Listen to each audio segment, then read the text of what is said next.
The village of Green Hills was a place of beauty. The huts were built with red earth and thatched roofs that glistened after the morning rain. Tall palm trees stretched toward the skies, and the sound of birds filled the air every dawn. The people of Green Hills lived in harmony with nature. They respected the land, the rivers, and the traditions that had guided their fathers and mothers for generations. In Green Hills, nothing was considered more sacred than the words of the elders. The villagers believed that the ancestors, those who had walked before them, were not dead. They were watching. They were listening.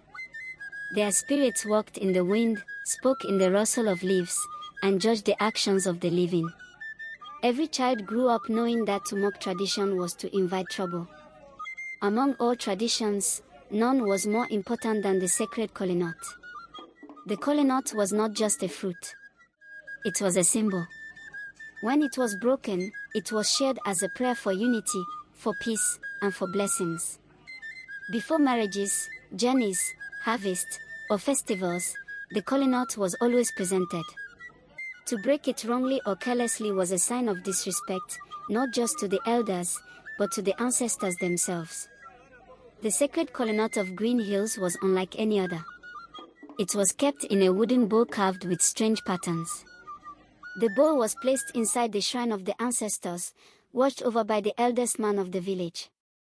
This man, called Elder Thomas, had snow-white hair and a voice that trembled with age, but his wisdom was sharp as the edge of a blade. Elder Thomas often reminded the people, the kolanut is not food for the mouth, but food for the spirit. When it is broken, it carries our prayers. When it is shared, it ties our hearts together. Do not play with it. The kolanut was brought out only during great occasions. No child dared to touch it. No careless hand was allowed near it. The people believed the ancestors lived in its cracks and veins. To break it wrongly was to tear the thin rope between the living and the dead. But in every village, there is always one child who questions everything. In Green Hills, that child was Daniel.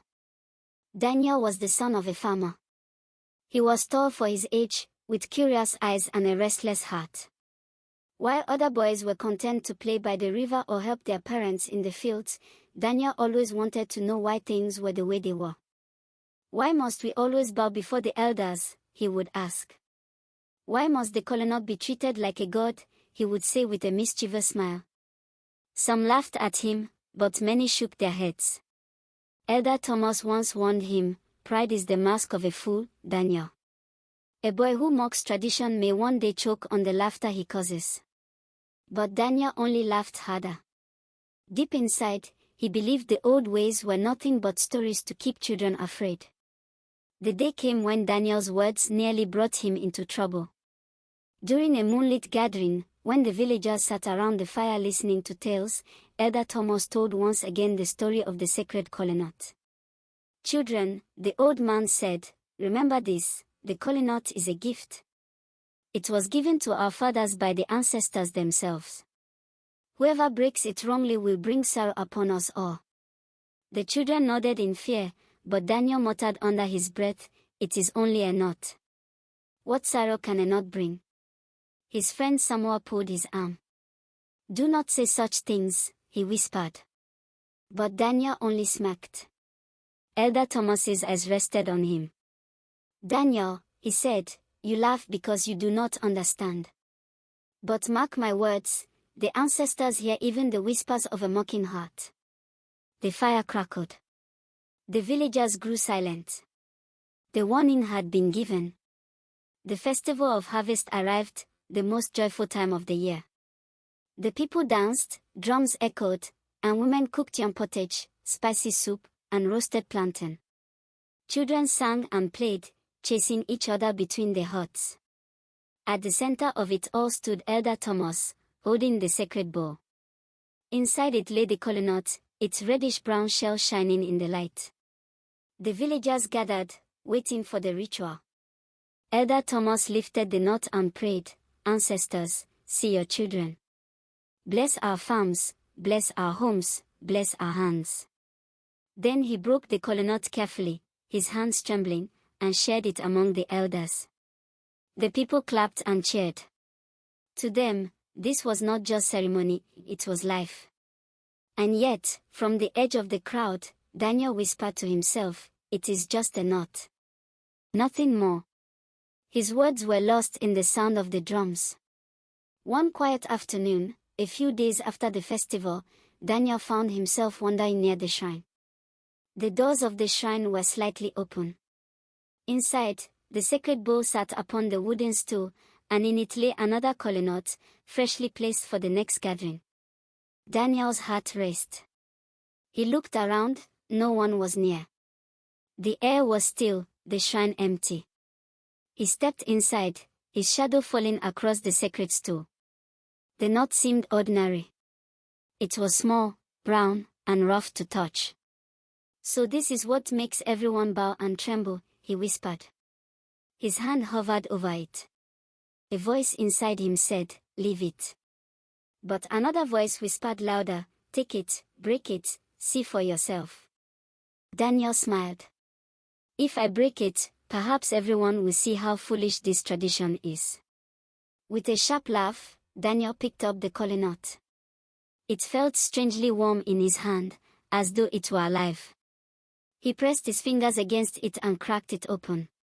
Snap! The sound was louder than he expected, echoing through the shrine like thunder. The pieces fell to the floor. Daniel grinned. "There. The word still stands. No thunderbolt. No spirits. Just a knot." But as he bent to pick up the pieces, the wind outside stopped. The birds ceased their song. Even the crickets were silent. A heavy stillness wrapped itself around him. Daniel swallowed hard. The laughter died in his throat. Something had shifted. When Daniel stepped out of the shrine, the village was too quiet. Children who had been playing were standing still, staring at the sky. Goats stopped chewing. The palm fronds hung motionless though no storm blew. Daniel's mother came out of her hut, her face pale. "What is happening?" she whispered. Elder Thomas stumbled into the square, clutching his chest. His eyes were wide with dread. He looked straight at Daniel, as though he already knew. "The ancestors are restless," he murmured. "Something has been broken. Something sacred." Daniel felt sweat on his forehead. He forced a laugh, but his voice cracked. It was only a knot." The silence deepened. That night, the villagers gathered around the fire, too afraid to sleep. The moon glowed red, casting strange shadows across the land. Suddenly, a voice rose from the wind. It was deep, trembling, like the rumble of distant drums. "Who has broken the sacred bond?" The villagers fell to their knees, covering their ears. The voice was not of man or woman, it was the voice of the ancestors. "Who has mocked our gift?" Daniel shivered. His lips trembled, but fear sealed his tongue. He wanted to run, but his legs felt heavy. The fire dimmed, and the wind whispered again, calling his name. "Daniel!" The people gasped. All eyes turned toward him. He could not hide anymore. The following days brought terror. The sky darkened though no clouds covered it. The wells dried without reason. Crops withered in the fields. Children fell sick with fevers that no healer could cure. The people cried out, "What have we done to deserve this?" Elder Thomas gathered the villagers. His face was grave. "The ancestors are angry. Until the one who broke the kolanut seeks forgiveness, this curse will not lift." Whispers spread. It was Daniel, some said. "He is the one." Daniel sat in the shadows, guilt pressing on him like a stone. He had wanted to prove a point. Now the whole village was suffering. Daniel could not sleep. Each night he lay on his mat, staring at the ceiling of his hut. The silence of the village pressed into his ears, but when he closed his eyes, the silence broke. He heard whispers, low, echoing voices that seemed to crawl into his mind. "Why did you break the bond, Daniel?" Why did you mock us? He tossed and turned, covering his ears, but the voices grew louder. He dreamt of dark forests where shadows followed him. He dreamt of wells filled not with water, but with eyes staring at him. He dreamt of the kolanut bleeding red when he tried to break it again. In the daytime, he walked with his head bowed.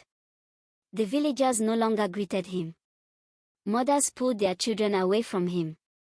Men shook their heads. His own father looked at him with disappointment too heavy for words. Daniel felt trapped in shame.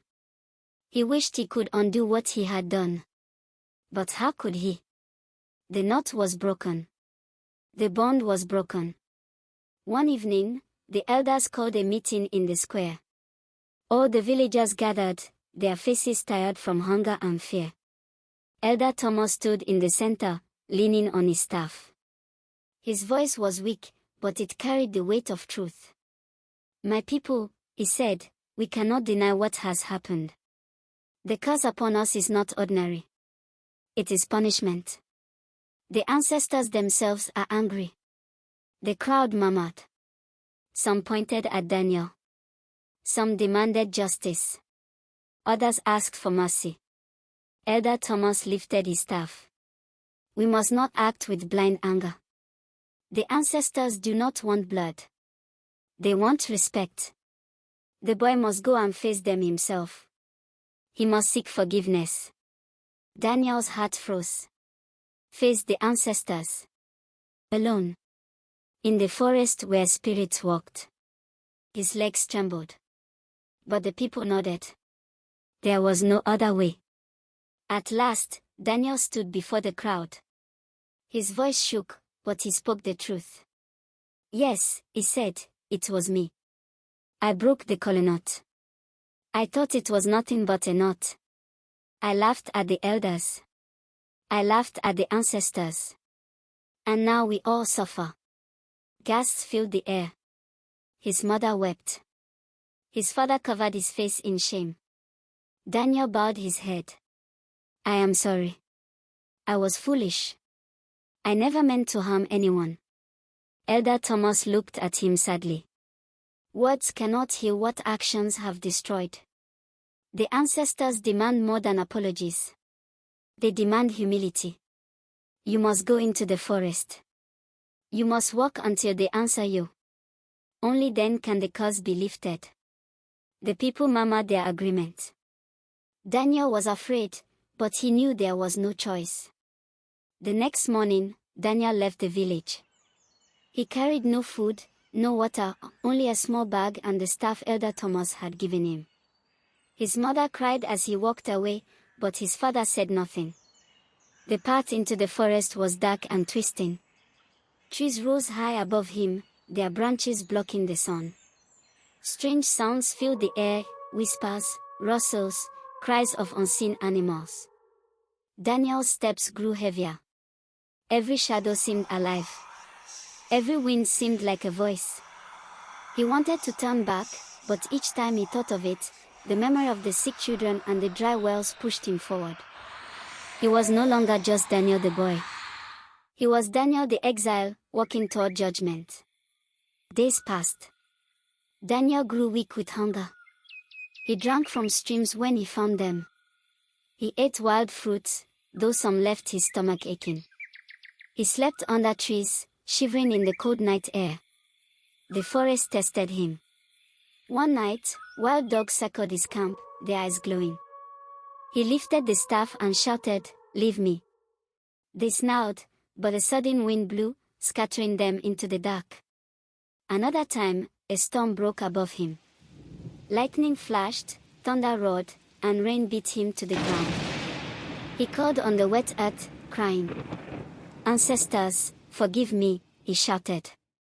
But the storm only raged louder. Still, he walked on. Each step was heavier, but each step brought him closer to something, he did not know what. On the seventh night, Daniel collapsed beneath a giant tree. His body was weak, his lips cracked, his spirit almost broken. He closed his eyes, certain he would die. Then he felt a hand on his shoulder. He opened his eyes and saw an old man.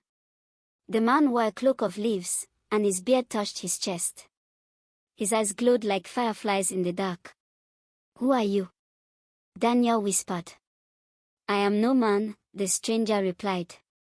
"I am a messenger. The ancestors sent me." Daniel trembled. "Please, tell them I am sorry. I never meant to mock them." The old man shook his head. "Words are empty without change. You must learn humility. You must face yourself before you face them." He gave Daniel a gourd of water. "Drink. Tomorrow, your trial begins." The next day, the spirit guide led Daniel to a river. The water was clear as glass, flowing gently between smooth stones. "This is the river of truth," the guide said. "Look into it." Daniel knelt and stared into the water. At first he saw only his reflection. But then the water shifted, and he saw himself mocking the elders, laughing at his friends, breaking the kolanut with pride. He wept. "I was foolish. I thought I was wise, but I was blind." The river shimmered, showing him the faces of the villagers, his mother weeping, the sick children, the withered farms. Daniel fell to his knees. "Forgive me. I will never mock the ancestors again. I will respect the traditions. I will live with humility." The water glowed. The guide nodded. "Now you are ready." The spirit guide handed Daniel a new kolanut. It was larger than any he had ever seen, glowing faintly in the sunlight. "This is the gift of the ancestors," the guide said. "Take it back to your people. With it, they will know peace again."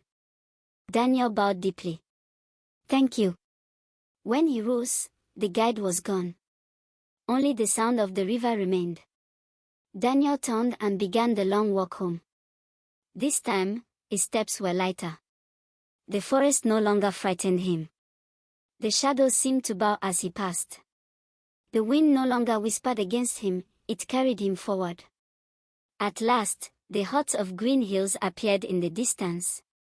The villagers gathered as Daniel entered the square. His clothes were torn, his face thin, but his eyes were different, humble, steady, wiser. He held up the glowing kolanut. Gasps rose from the crowd. Elder Thomas stepped forward. "The ancestors have spoken," he said. "The boy has returned with their gift." That night, the elders gathered in the shrine. Daniel knelt before them, watching as Elder Thomas broke the glowing kolanut with reverence. He shared the pieces among the elders, and they prayed for forgiveness and blessing. The earth seemed to sigh with relief. The wind carried the scent of rain.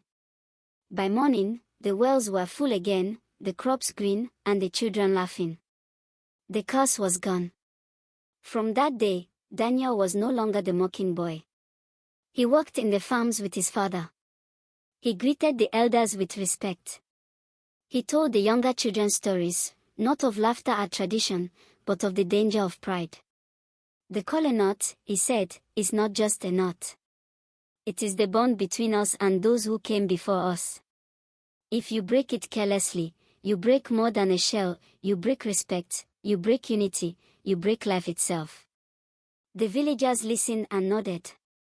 They saw in Daniel not just a boy, but a lesson come alive. And so, the story of the broken kolanut was told for generations. Whenever a child grew proud or mocked the old ways, the elders would say, "Remember Daniel. Remember the day the ancestors answered in anger." The lesson was clear: respect the past, for it holds the key to the future.